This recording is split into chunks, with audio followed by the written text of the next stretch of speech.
ونستعينه ونستغفره ونعوذ بالله من شرور أنفسنا ومن سيئات أعمالنا من يهده الله فلا مضل له ومن يضلل فلا هادي له وأشهد أن لا إله إلا الله وأشهد أن محمدا عبده ورسوله يا أيها الذين آمنوا اتقوا الله حق تقاته ولا تموتن إلا وأنتم مسلمون يا أيها الناس اعبدوا ربكم الذي خلقكم من نفس واحدة وخلق منها زوجها وبث منهما رجالا كثيرا ونساء واتقوا الله الذي تساءلون به والأرحام إن الله كان عليكم رقيبا يا أيها الذين آمنوا اتقوا الله وقولوا قولا سديدا يصلح لكم أعمالكم ويغفر لكم ذنوبكم ومن يطع الله ورسوله فقد فاز فوزا عظيما أما بعد فإن خير الحديث كتاب الله وخير الهدي هدي محمد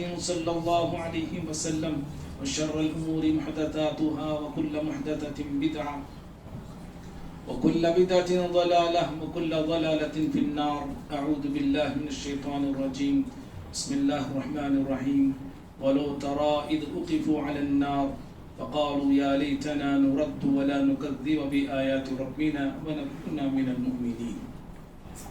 ہر قسم کی حمد و ثنا، بڑائی، بزرگی، کبریائی، جہ و جلال، تعریف، توصیف صرف اللہ تعالیٰ کے لیے ہے.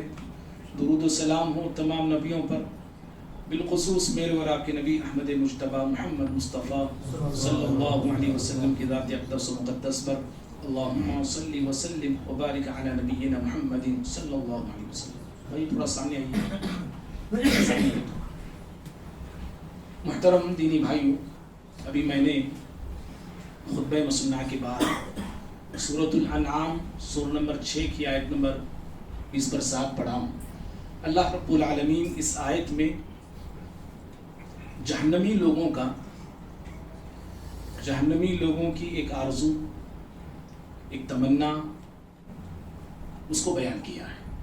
اللہ تعالیٰ نے کہا وَلَوْ تَرَى اِذْ وُقِفُوا عَلَى النَّارِ، کاش آپ دیکھتے کہ جب وہ آگ کے سامنے پیش کیے جائیں گے، آگ کے پاس کھڑے کیے جائیں گے. یقولون، آگ کے سامنے کھڑے ہونے کے بعد وہ کہیں گے یا لیتنا، ہے کاش،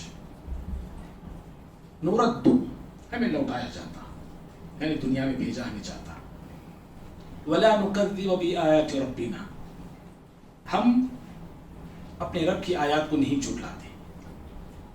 جو دنیا میں جھٹلاتے تھے پہلے، اللہ کی باتوں کو، اللہ کی آیتوں کو، اللہ کے دین کو، اللہ کے نبیوں کو، آخرت کے دن کو، جو ہم جھٹلاتے تھے، اب دوبارہ اگر موقع ملے گا، دوبارہ اگر ہمیں بھیج دیا جائے دنیا میں، تو اب جانے کے بعد ہم نہیں جھٹلائیں گے. وَنَكُونَ مِنَ الْمُؤْمِنِينَ، اور ان کی آرزو یہ ہے کہ ہم مومن بن جائیں گے، مومنوں سے ہو جائیں گے. اندازہ لگائیے کہ ایمان یہ کتنی بڑی نعمت ہے کہ جہنمی لوگ آگ کے سامنے کھڑے ہونے کے بعد وہ آرزو کریں گے، تمنا کریں گے کہ دنیا میں اگر ہمیں لوٹایا جائے، دنیا میں ہمیں بھیجا جائے تو ہم مومن بن جائیں گے. بھائیوں، مومن بننا اور مومن کہلانا اور حالت ایمان میں رب سے ملاقات کرنا آخرت کی کامیابی کے لیے بہت اہم ہے اور بہت ضروری ہے. ایمان بہت بڑی نعمت ہے اور بہت بڑی دولت ہے. دنیا اور آخرت کی کامیابی کا دار و مدار اسی ایمان پر ہے. اس لیے اس زندگی میں اور اس دنیا میں میں کہنے والا، آپ سننے والے، ہر مسلمان، ہر شخص اپنی اپنی زندگی کا جائزہ لیتے رہے اور اپنے اپنے ایمان کو ٹٹولتے رہے، اپنے اپنے ایمان کو کھنگالتے رہے، اپنے اپنے ایمان میں جھانکتے رہے. جیسا کہ صحابہ اکرام اپنے ایمان کو ٹٹولتے تھے، اپنے ایمان کو کھنگالتے تھے. حضرت حنظلہ رضی اللہ عنہ کا مشہور واقعہ ہے. ایک مرتبہ انہوں نے اپنا جائزہ لیا کہ نبی کے محفل میں رہتا ہوں تو ایمان بلندیوں پر ہوتا ہے، گھر میں بیوی بچوں کے ساتھ اہل و عیال کے ساتھ ہوتا ہوں تو ایمان کی کیفیت مختلف ہوتی ہے، تو شاید یہ نفاق ہے۔ تو انہوں نے اپنے ایمان کا جائزہ لیا، اپنے جذبہ عمل کا جائزہ لیا، اور مدینے کی گلیوں میں یہ صدا لگاتے ہوئے نکل پڑے، نافق حنظلہ، نافق حنظلہ، حنظلہ آج سے منافق ہو گیا ہے، حنظلہ آج سے منافق ہو گیا ہے۔ قصہ پورا کیا ہے؟ نبی کے پاس گئے، نبی نے کیا کہا ہم سب جانتے ہیں۔ اشارہ مجھے یہ دینا ہے کہ جیسے حضرات صحابہ اپنے ایمان کا جائزہ لیتے تھے، اسی دنیا میں اور اسی زندگی میں مجھے آپ کو اپنے ایمان کا جائزہ لیتے رہنا ہے۔ یاد رکھیے بھائی، دوسروں کے ایمان کا جائزہ لینا بہت آسان ہے، میرے لیے، آپ کے لیے۔ آپ میرے ایمان پر حملہ کر سکتے ہیں، میں آپ کے ایمان پہ حملہ کر سکتا ہوں، بہت آسان کام ہے یہ۔ سب سے مشکل ترین کام دنیا کا یہ ہے کہ انسان خود اپنا جائزہ لے، اپنی کمیوں کو ڈھونڈے، اپنی خامیوں کو ڈھونڈے، اپنی غلطیوں کو تلاش کرے۔ یہ دنیا کا سب سے مشکل ترین کام ہے، اور اسی مشکل ترین کام میں اور آپ فیل ہیں۔ دوسروں کے تعلق سے ہم بہت آسانی کے ساتھ پاس ہوتے ہیں۔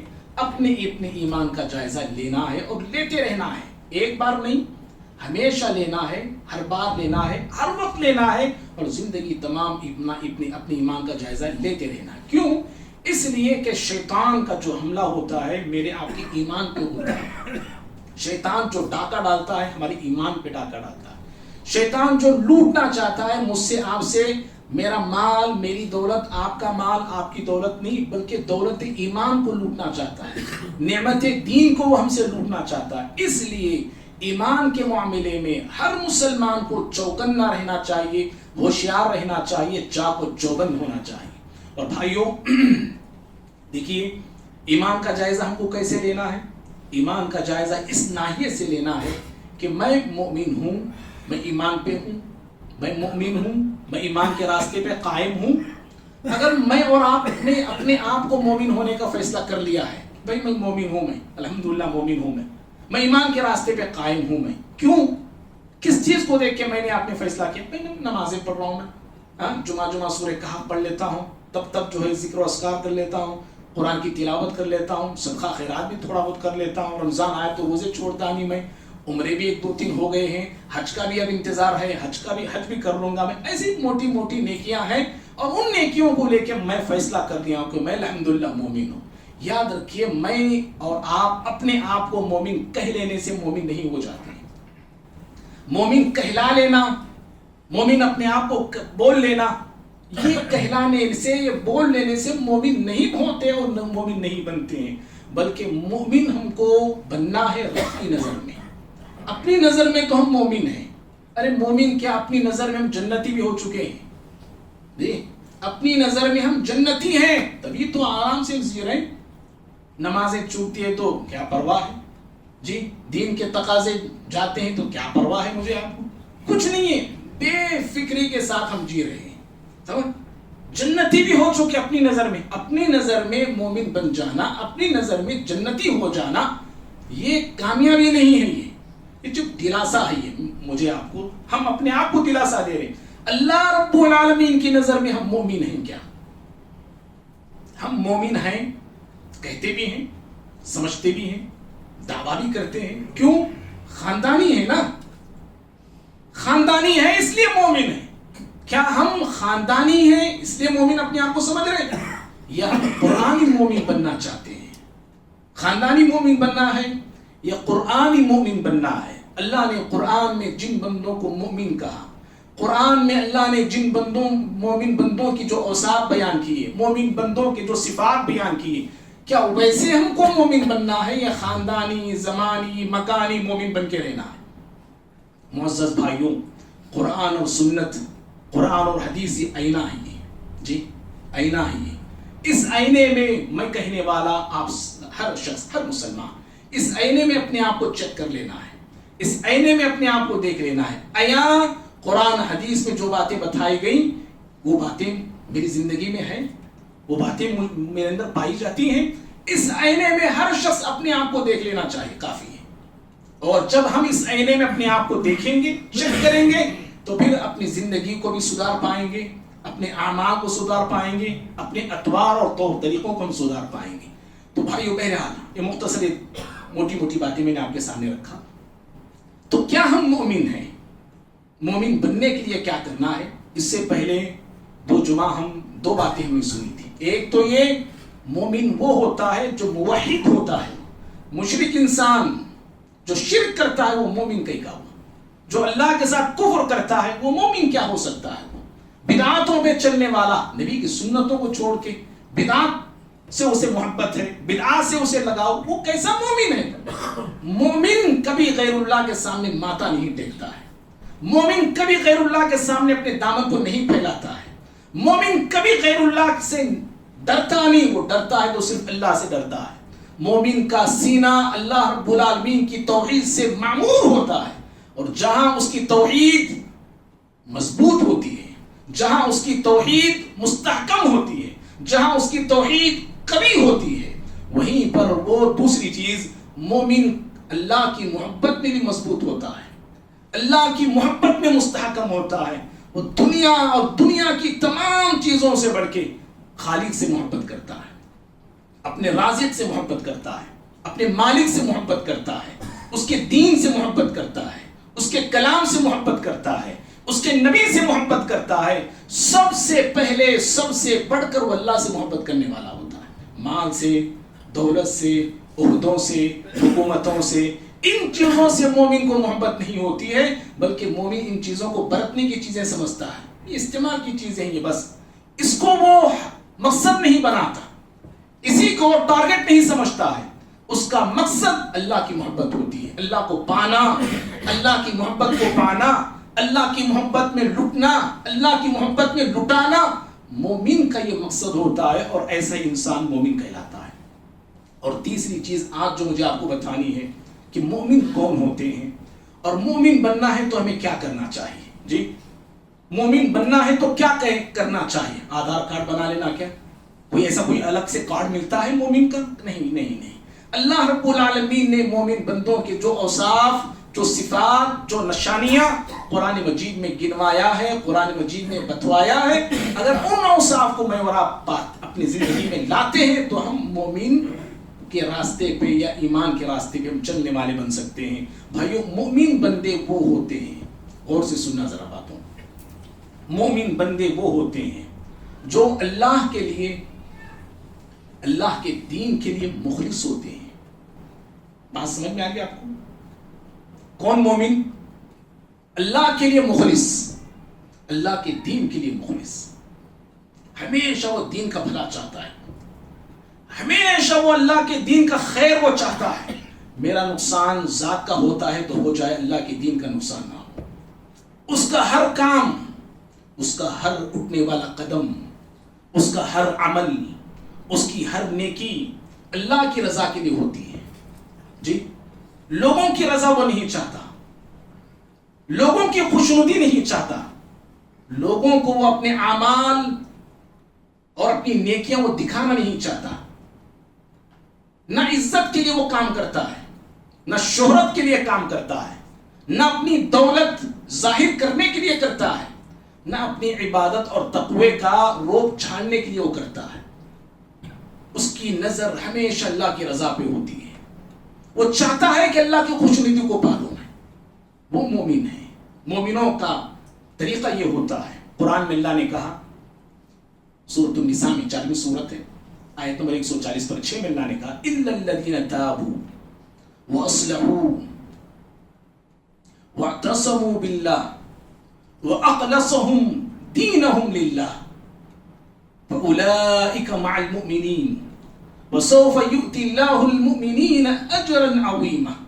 اللہ نے کہا کہ جو لوگ توبہ کرتے ہیں, پہلے زندگی الگ تھی, گناہوں کی تھی, شرک کی تھی, بدعات کی تھی, کفر کی تھی, نفاق کی تھی, پہلے کی زندگی سے توبہ کرتے ہیں. الا الذین تابوا, مگر وہ لوگ جو توبہ کرتے ہیں, واصلحوا, اور اپنے آپ کی اصلاح کرتے ہیں, دوسروں کی اصلاح کرتے ہیں. نہیں کہا اللہ نے, دیکھیے دوسروں کی اصلاح بعد میں ہے, وہ اپنے آپ کی اصلاح کرتے ہیں. کیا مطلب ہے اپنے آپ کی اصلاح کا؟ امام طبری رحمہ اللہ اس جملے کی تفسیر کرتے ہوئے کہتے ہیں اے راجعوا الی الحق، حق اور ہدایت کی طرف لوٹ آتے ہیں. جی حق کی طرف، ہدایت کی طرف لوٹ آتے ہیں. پہلے حق سے محروم تھے، ہدایت سے محروم تھے. پتہ چلا کہ حق کا راستہ یہ ہے، پتہ چلا ہدایت کا راستہ یہ ہے، پتہ چلا سچائی کا راستہ یہ ہے. ارے توحید یہ ہے، سنت یہ ہے، پتہ چلا، سن رہے ہیں. سن کے پھر بھی اسی غلاظت میں نہیں رہتے مومن، اسی گندگی میں جیتے نہیں، وہ اسی شرک میں نہیں رہتے، انہی بدعات کو سنت نہیں سمجھ بیٹھتے، بلکہ راجعوا الی الحق، حق کی طرف لوٹ آتے ہیں، ہدایت کی طرف لوٹ آتے ہیں. اور کیا کرتے ہیں وہ؟ امام طبری رحمہ اللہ کہتے ہیں کہ وہ اللہ نے جو حکم انہیں دیا ہے اس پہ عمل کرتے ہیں. اصلاح کا مطلب یہ ہے. اصلاح کا کیا مطلب ہے؟ اپنے آپ کی اصلاح کر لینا، جو حکم اللہ نے دیا ہے اس پہ بجا لانا، اس حکم کو انجام دینا، اس حکم پہ فدا ہو جانا ہے. وَأَدُّوا فَرَائِضَهُ، جو اللہ نے فرض کیا ہے نا. کیا کیا فرائض ہیں؟ اللہ نے کیا کیا مجھ پہ آپ پہ فرض کیا ہے؟ بہت ساری چیزیں ہیں، صرف نماز فرض نہیں ہے جی، سال میں ایک روزہ رمضان کے روزے فرض نہیں ہے، فرائض بہت سارے ہیں. وہ سارے فرائض کو ادا کرتا ہے. وَأَدُّوا فَرَائِضَهُ، جو اللہ نے فرائض رکھے ہیں ان فرائض کو ادا کرتا ہے. وَانْتَهُوا، اور رک جاتا ہے، وہ رکتا ہے، وہ دور رہتا ہے، وہ جن کاموں سے، جن باتوں سے، جن چیزوں سے اللہ نے روکا ہے، منع کیا ہے، اس کے قریب بھی نہیں جاتا، رکتا ہے. پہلے جاتا تھا، پہلے ہوتا تھا گناہ، معصیت میں ڈوبا تھا، اب وہ اپنے آپ کی اصلاح کر رہا ہے، وہ اپنے آپ کو سدھار رہا ہے. وہ اس کو بولتے ہیں سدھار. میں آپ دیکھیے ذرا بتائیے بھائی، میری باتیں آپ کو لگتی ہے بری لگتی ہے، کیا لگتی ہے؟ وہ مقصد نہیں ہے، ہم سب کی اصلاح مقصد ہے، کہنے والا بھی ہم سب.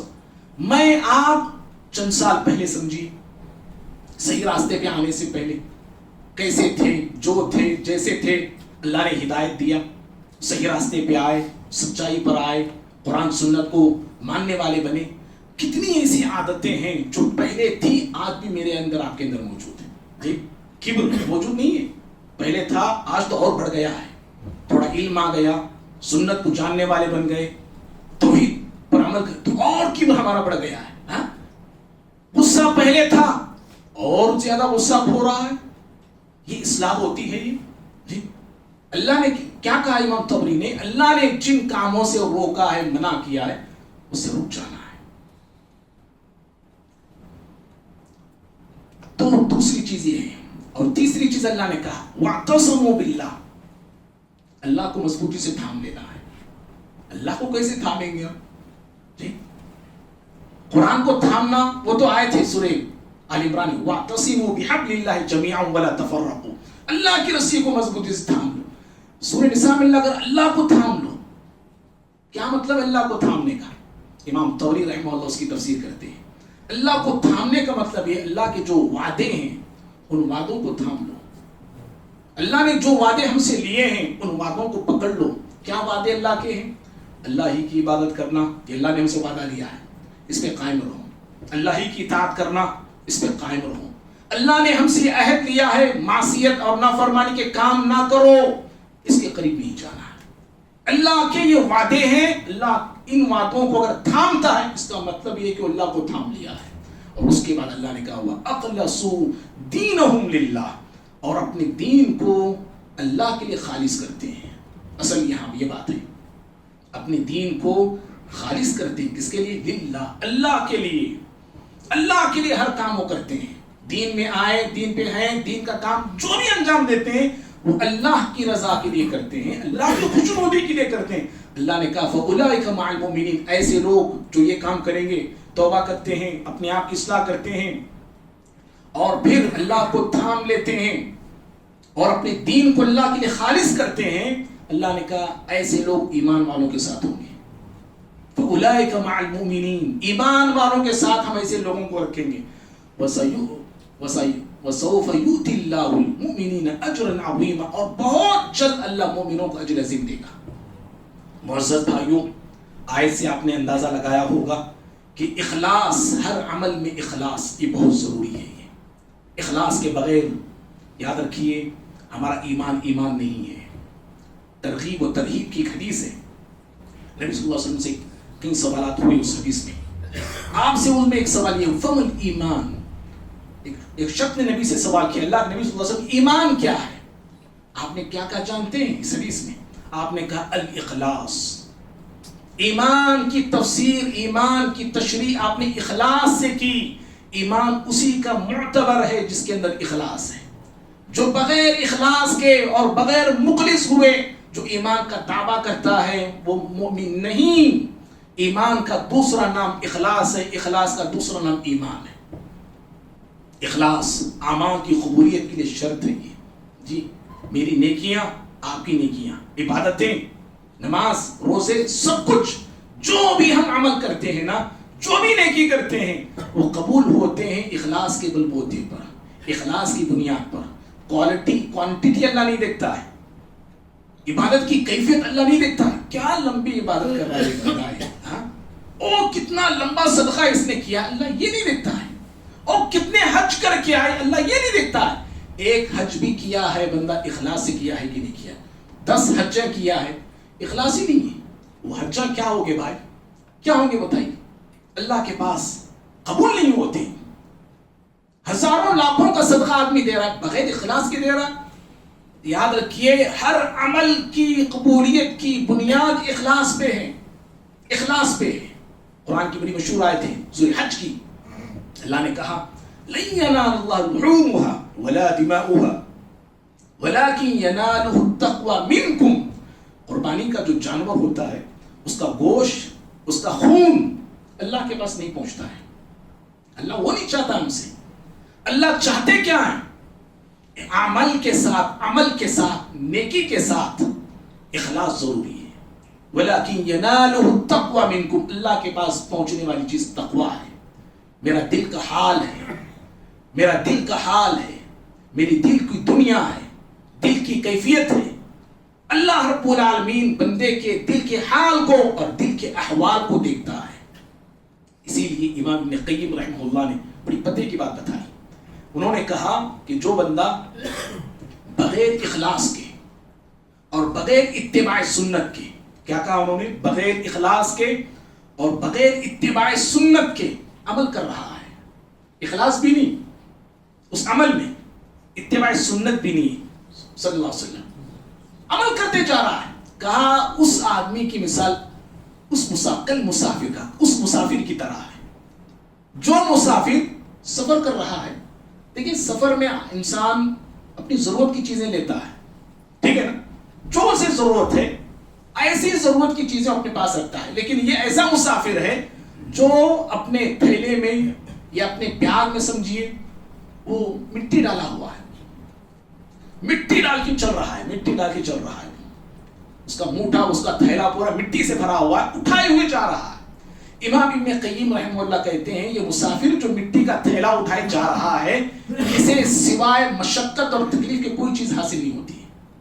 بس تکلیف ہے, مشقت ہے, اٹھائے جا رہا ہے, لیکن اسے کوئی فائدہ نہیں, کوئی نفع نہیں ملنے والا ہے.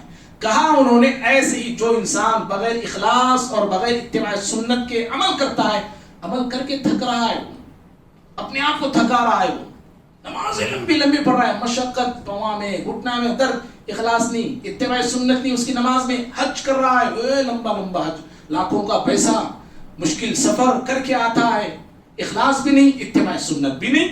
کہا وہ مسافر کی طرح ہے, وہ جو سوائے بالود یا تھیلا اٹھایا ہوا ہے مٹی کا, اسے مشقت ملتی ہے, فائدہ نہیں ملتا ہے. بھائیوں مختصر یہ, اگر ہم مومن بننا چاہتے ہیں, مومن ہونا چاہتے ہیں, مومن کہلانا چاہتے ہیں, وہ بھی کس کی نظر میں, اللہ کی نظر میں. قرآن کی باتیں ہیں, اللہ کی نظر میں مومن بننا ہے. دنیا کی نظر میں دیکھیے, دنیا والوں کی نظر میں نہیں, اللہ رب العالمین کی نظر میں مومن بننا ہے, مخلص بننا ہے, خالص بننا ہے. جو بھی عمل کرو اللہ کی رضا کے لیے کرو. 1 روپیہ ہی دو اللہ کی رضا کے لیے دو, 100 روپیے دو اللہ کی رضا کے لیے دو, 1000 دو اللہ کی رضا کے لیے, 1,00,000 دو اللہ کی رضا کے لیے دو. جو بندہ اللہ کی رضا چاہتا ہے, اللہ کی رضا کو پانا چاہتا ہے, اللہ رب العالمین ایسے بندے سے راضی تو ہوتا ہے, اللہ کے فرشتے بھی راضی ہوتے ہیں، دنیا والے بھی راضی ہو جاتے ہیں. صحیح مسلم کی حدیث ہے جو اس کا میں نے مفہوم آپ کے سامنے رکھا.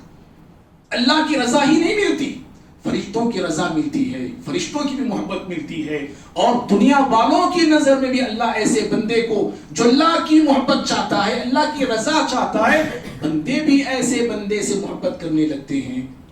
سمجھ رہے؟ اور بھائیوں، آخری بات ہے، کبھی اخلاص پر انشاءاللہ گفتگو ہم کریں گے. اخلاص، وقت ہو گیا ہے، بات ہم یہیں پہ روک لیتے ہیں. بس خلاصہ کلام یہی ہے کہ اللہ کی رضا کو پانا ہے تو ہم کو مومن بننا ہے. کیسے مومن بننا ہے؟ ابھی ہم نے کہا وہ مومن بننا ہے جیسے مومن قرآن ہم کو بنانا چاہتا ہے، ایسے مومن دکھنا ہے جیسے قرآن ہم کو مومن دنیا والوں کے سامنے دکھانا چاہتا ہے. اگر ہم ایسے مومن بنتے ہیں، یاد رکھیے یہ دنیا بھی ہماری ہے اور آخرت بھی ہماری ہے. اور اگر ہم قرآن اور حدیث والے مومن نہیں بنتے ہیں، نہ دنیا کے نہ آخرت کے. دھوبی کا گدھا جو کہتا مشہور مقولہ ہے، نہ دھوبی کا گدھا نہ گھر کا نہ گھاٹ کا. ایسے اگر ہم مومن نہیں بنیں گے تو نہ ادھر کے رہیں گے نہ ادھر کے رہیں گے. اللہ سے دعا ہے اللہ رب العالمین مجھے بھی، آپ کو بھی، ہم سبھی کو اللہ اخلاص عطا فرمائے. اللہ رب العالمین مجھ کو، آپ کو، ہم سبھی کو اللہ کی رضا کے لیے ہر نیکی، ہر عمل، ہر عبادت انجام دینے والے بنائے. آپ شیطان کے جو وسوسے ریاکاری کے میرے دل میں، آپ کے دل میں، دکھاوے کے جذبے میرے دل میں، آپ کے دل میں شیطان کی طرف سے آتے ہیں، اللہ رب العالمین اپنے نفس سے لڑنے والے بنائے. اللہ رب العالمین شیطان کے وسوسوں پر عمل نہ کرنے والے بنائے. اللہ رب العالمین شیطان کے مکر سے اور شیطان کے زور سے اللہ ہم سب کی حفاظت فرمائے. اللہ ہمیں نیک بنائے، ہمارے بال بچوں کو، ہمارے اولاد کو اللہ نیک بنائے. اللہ ہدایت پر، دین پر، توحید پر، سنت پر زندگی کی آخری سانس تک اللہ ہم تمام کو قائم اور دائم رکھے. اہل فلسطین کے رب العالمین مدد فرمائے، اہل برما کے رب العالمین مدد فرمائے. ہمارے ملک کے حالات کو اللہ تعالیٰ بہتر سے بہتر بنائے. یہاں پہ توحید کا چرچا ہو، اس شہر تروپتی میں توحید کا بول بالا ہو. اللہ رب العالمین ایسی مدد ہم سب کی فرمائے. آمین. اقول قولی ھذا استغفر اللہ لی ولکم ولسائر المسلمین من کل ذنب فاستغفروہ انہ هو الغفور الرحیم.